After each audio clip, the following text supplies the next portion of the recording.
Tonight, Mark Twain visits Troy's campus. Plus, a robbery culprit has been captured. Stay tuned. TrojanVision Nightly News starts now. From the high-definition digital production center on the Troy campus, with news from Troy University locations around the world, this is TrojanVision Nightly News. Hello and welcome to Troy TrojanVision Nightly News for April 10th, 2012. I'm Judson Garner. And I am Bailey Majors. Thank you for joining us this evening. On April 1st, a Troy student was robbed at gunpoint on Troy University's campus. Today, the man suspected of that crime is behind bars. Rachel Scarborough has the details. Troy police arrested 22-year-old Quentin Jamal King of Troy Monday night in connection with the April 1st armed robbery of a student on Troy's campus. Yesterday we developed some information which led us to developing a Quentin Jamal King as the primary suspect in the robbery case. We went out and with the help of Troy PD, Chief Jimmy Ennis and Captain Danny Barron, we were able to locate Quentin King yesterday at Arrowwood Trailer Park. McCall says King was known to university police for past crimes on campus, but this was the first time one of the cases turned violent. Everything he's been charged with in the past were property crimes. He was charged with some breaking and entering of vehicles, and he was also charged with some fraudulent use of credit cards that were probably stolen in those cases. But nothing violent until now. McCall says he feels the quick resolution to this case shows the commitment of university police to keeping the campus safe. This is a safe campus. Our crime rate on campus is extremely low compared to other universities. And this is the first violent offense we've had in over a year on campus. And I want to tell parents it is safe to come here. It's safe to send your children here, and you can rest assured by our actions this past week that we're not going to give up on a case, that we're going to keep turning over every leaf until we find the suspects that are involved in these crimes. And we did it with the Stadium Tower case. We've done it now with this robbery case, and every big case that's happened since I've been here, we've solved them now. And they just need to know we've got that bulldog mentality, and we're not going to quit. We're going to fight for the students, and we're going to fight for the university and make sure that we bring whoever the perpetrators are to justice. Rachel Scarborough, Troy, TrojanVision News. King is being held in the Pike County Jail on a $100,000 bond. Poet Dr. Emily Bobo was on campus last night reading some of her poetry and answering questions about her work. Tiffany Lester has the story. Hawkins Adams Long Hall was filled with free verse and rhythm as Kansas native Dr. Emily Bobo visited Troy University to share her works with students and faculty. She read 3 sets of her poetry and explained that writing gives her a better sense of her feelings about herself and the world. Some poems from my manuscript Girl with Piano Wire, and some place poems, and some new mom poems. Writing poetry helps me to figure out my life and how I feel about my life, and helps me to respond to the world in a way that I can't just on a day-to-day basis. A Troy University English professor that attended the poetry reading says that he enjoyed Bobo's poems, but learning how long it takes for her to complete each poem was just as interesting as the reading itself. She said several times that on average it takes her 7 years to write a poem. And so that for me was as neat a learning experience as the recitation of the poetry. I always like to hear how poets or writers or musicians get the ideas for their work. Although she doesn't have a specific style of writing, Bobo uses her musical background to help create a rhythm to all of her poems.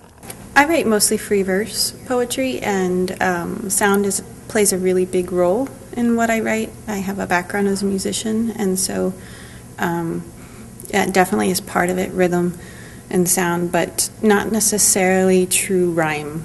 She's very rhythmic with how she spoke and depending on the mood of the poem, and it was very effective.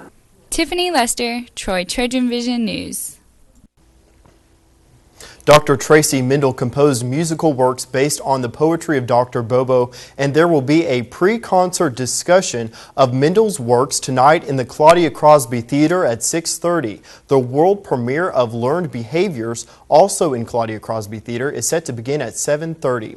Well, Bailey, American literary icon Mark Twain was on campus last night, but of course it wasn't the actual Mark Twain. That's right, Judson. It was a one-man play brought to the campus to help reinforce the importance of reading during National Library Week here in Troy. Danielle Wallace has the story.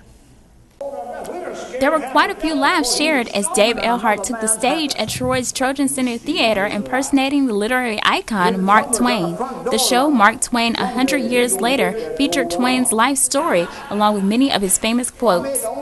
Well, I do many characters, but Mark Twain is truly unique in that it's my only non-singing character that I've done in 45 years. Although it was pointed out to me there's an interesting comparison between Mark Twain and one of the other main characters that I impersonate, and that's Elvis Presley.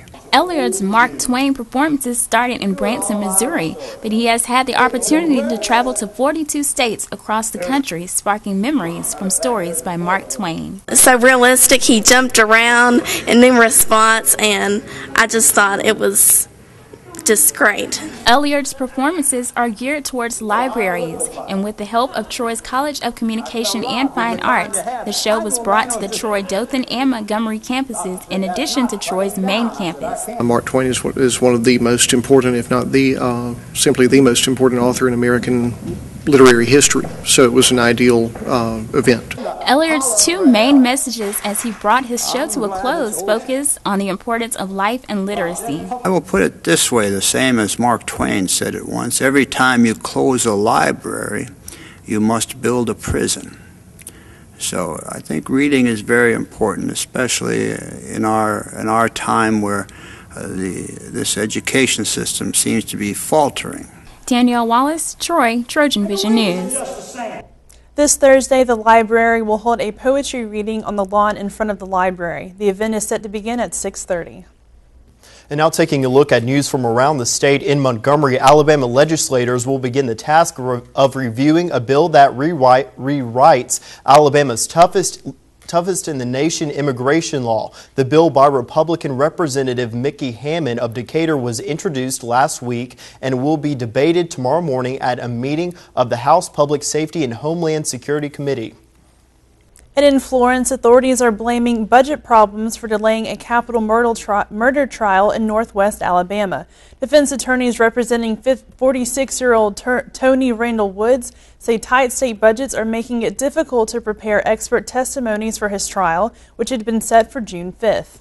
And in Gadsden, an Alabama judge is allowing a woman accused of killing her 9-year-old granddaughter to visit the home where the girl collapsed from exhaustion and died after 3 hours of running and hauling debris. No date has been set for the visit to the crime scene, which was the Garrett's home. Still to come on Troy TrojanVision Nightly News, the Troy baseball team will be taking on a familiar in-state opponent tonight. Justin Carroll will have more next in sports. But first, new research finds a link between dental x-rays and brain tumors. We'll have that and more coming up after the break. Today is Saturday. 60 minutes of physical activity a day and eating well can help get your child healthy. Get ideas. Get involved. Get going at letsmove.gov. That's letsmove.gov. Traditional light bulbs actually generate 9 times more heat than light. Let's switch to Energy Star light bulbs and stop burning through cash. Saving energy saves you money. At the heart of what we do in the College of Business is care for the students.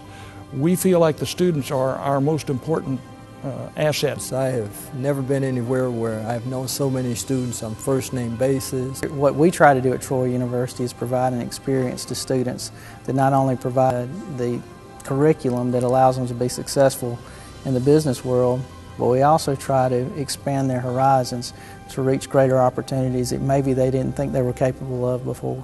From the high-definition digital production studios of Troy University, you're watching the award-winning Troy TrojanVision Nightly News.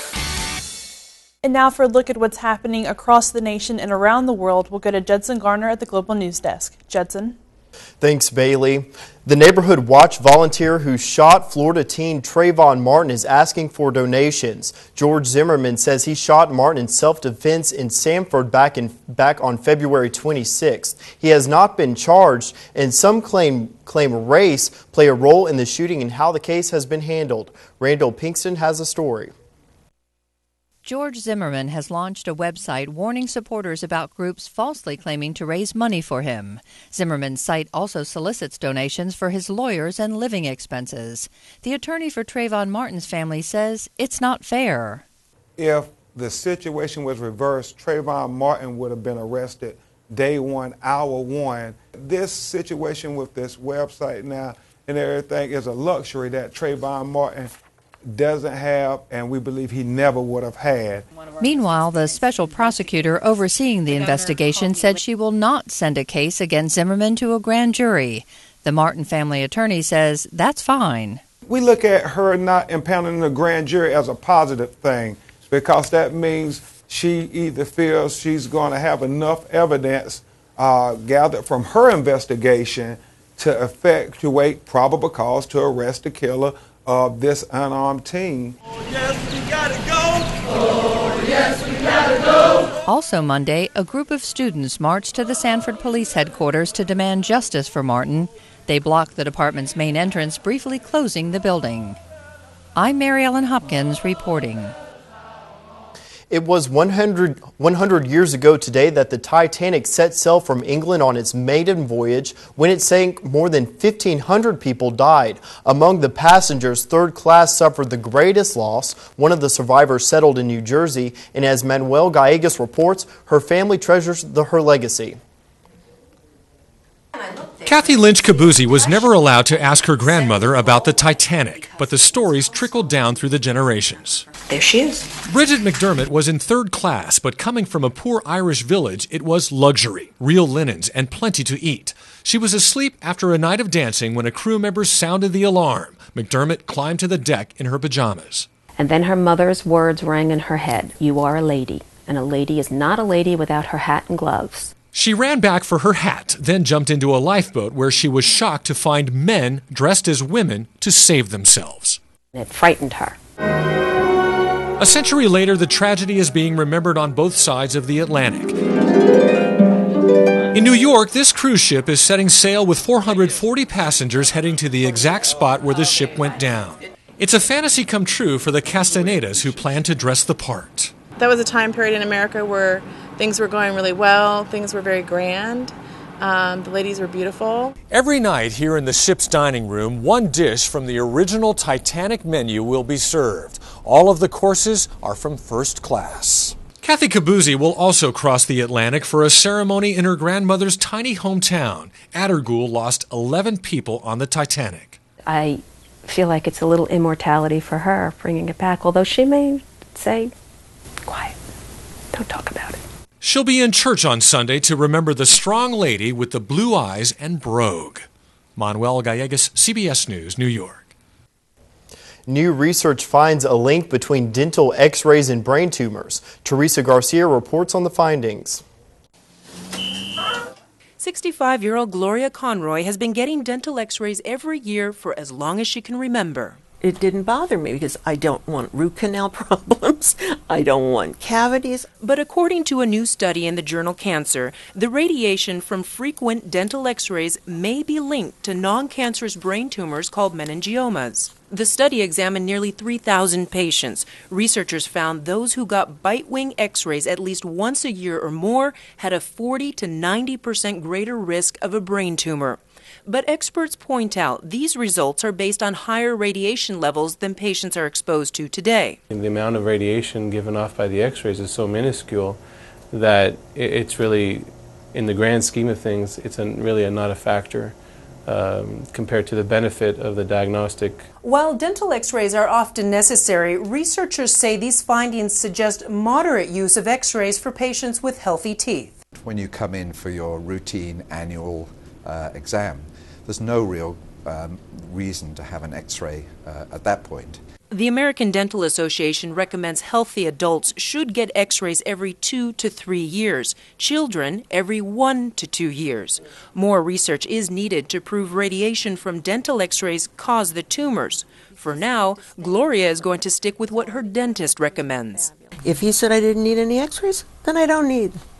You know, that's how I view it. She trusts him when it comes to weighing the risks and the benefits. In Los Angeles, Teresa Garcia, CBS News. And that'll wrap things up from the Global News Desk. To see more stories from across the country and around the world, you can tune into Trojan Vision Global News right after the nightly news. Now back to you, Bailey. Thanks, Judson. And now Dustin Carroll joins us for a look at sports. So, Dustin, kind of a lot of action going on in Trojan sports tonight. We have the baseball team and the softball team in action. That's right, Bailey. Softball team's already played one game today. They're currently playing game 2 of that doubleheader. Baseball team will get in action in less than an hour. And first, I want to talk about tennis results from yesterday, and I'll get into that right now. The Troy women's tennis team continues its winning ways at home by defeating Alabama State Monday afternoon 7-0. The Trojans swept all 3 doubles matches and all 6 singles matches and did not drop a single set in the singles matches. The Trojans improved their record to 10-6 on the year and will look to make it 7 straight when they travel to Sanford tomorrow, Wednesday. Troy and Sanford will hit the courts at 2 p.m. Wednesday from Birmingham. The men's tennis team was also in action against Alabama State Monday, and the men also defeated the Hornets 7-0, improving their record to 5-16. The men will be back in action at the Lunsford Tennis Complex against Georgia State Saturday in their season finale. The Trojan softball team is in action today in a doubleheader against Kennesaw State at the Trojan softball complex. Troy was looking for some redemption after a conference series loss over the weekend against Western Kentucky. Turns out, didn't get that redemption as they fell to the Owls 1-0 in the first game of the doubleheader. The Owls scored their lone run in the second inning. Troy had 6 hits in game 1 and 2 errors, one that helped contribute to Kennesaw State's lone run. The Trojans and the Owls have game 2 in the doubleheader coming up in just a little bit. The Troy baseball team will be looking for their second time this year, do what we love to call whoop Jack State.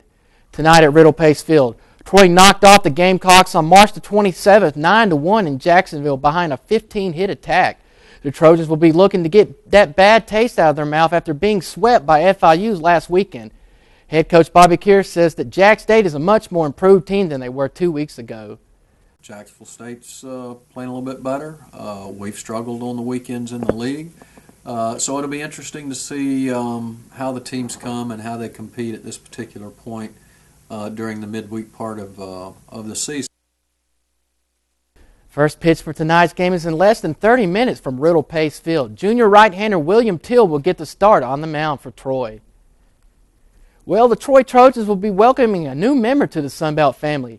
Georgia State University will be joining the Sunbelt Conference in the 2013-2014 academic year. The Panther Athletic Program was the original founding member of the Sunbelt Conference back in 1976. Before leaving the conference in 1981, Georgia State will be participating in 19 collegiate sports in the Sunbelt Conference. Well, Bailey, Judson, baseball will be in action in less than 30 minutes, and softball's currently going on, so a lot of sports going on tonight. So hopefully everybody will come out and attend the games, and we'll have a good crowd and help pull the Trojans through. Absolutely, and best of luck to them. Yeah, thank you. Thank you. Still to come on Trojan Vision Nightly News, Aaron Taylor learns about how a Fox Business Network host will be visiting Troy's campus. But first, the weather has been nice and sunny for the past few days. Can we expect more of these picture-perfect conditions? Bree? We've been experiencing these gorgeous conditions for the first half of this week, and it looks like those conditions are here to stay. I'll have more coming up in weather. Today, we gather to recognize the selfless decision of one of the most influential women of our time. The woman who, after having one too many drinks, chose not to drive home buzzed. Here today to honor Rachel is the family whose lives she spared.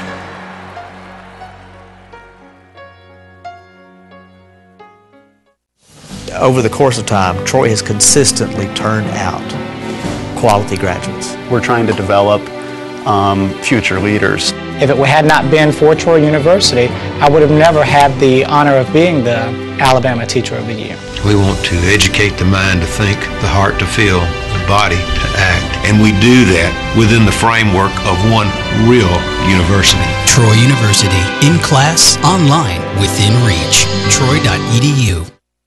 From the high-definition digital production studios of Troy University, you're watching the award-winning TrojanVision Nightly News.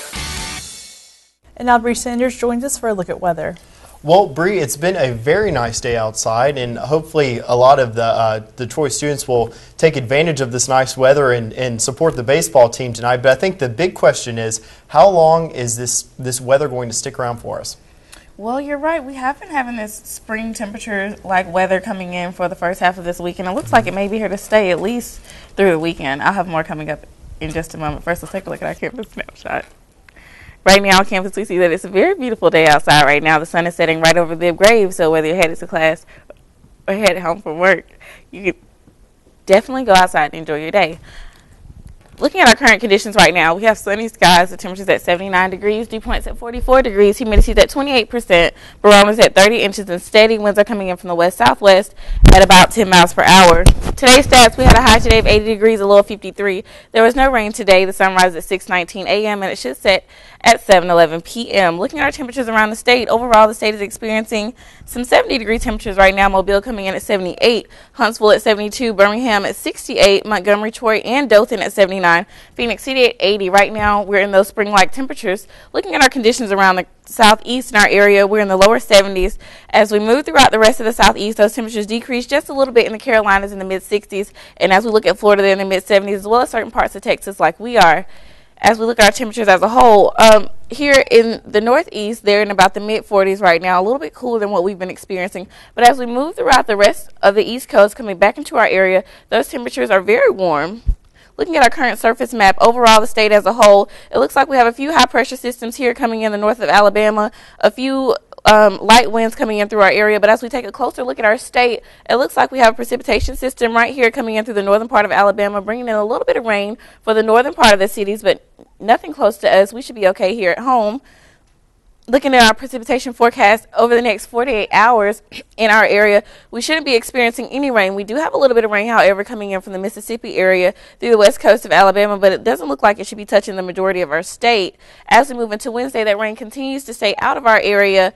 Moving into Thursday, still no rain in our area. We do see the Midwest, however, we'll be experiencing a little bit of rain, some severe weather coming in right here through certain parts of the state. As we move into Friday, still no rain in our area, but we do see that rain gets a little bit heavy right here through the Midwest as it heads into our area. For tonight's forecast, we have clear skies, winds light and variable coming in from the north-northwest at about 7 miles per hour with a low of 53 degrees. So tonight will be much like last night, a very mild night, so you can definitely go outside and enjoy the weather if you like. Go to the baseball game tonight if it's still going on. It'll be a gorgeous night tonight. As we move into tomorrow, we have mostly sunny skies, few clouds in the afternoon, a beautiful day tomorrow. Winds coming in from the northwest at about 6 miles per hour with a high of 73 degrees. So tomorrow will be much like today, picture perfect as we continue to jump into those spring temperatures. So you can definitely go outside and enjoy your day like today. Looking at our class outlook for tomorrow, at about 7 a.m. it'll be about 55 degrees. At about 10 a.m. it should be about 63. 1 p.m. it should get to 69, and about 7 p.m. it should get to the high around 71. You can definitely go jogging, get that exercise in if you like. Looking at our 4-day forecast for tomorrow, that high gets to 73 with a low of 41. Thursday, that high gets to 72 with a low of 47. Friday, that high gets to 77. Back in the upper 70s, very warm for tomorrow. For Friday, that low gets to 53, and on Saturday, that high gets to the high at 83. So, Judson, it looks like we do have those perfect conditions coming in through the rest of the weekend into the weekend. So, for everyone who wants to know about rain, it doesn't look like we'll be having any over the next 5 days. Well, thanks a lot, Bree. You're welcome.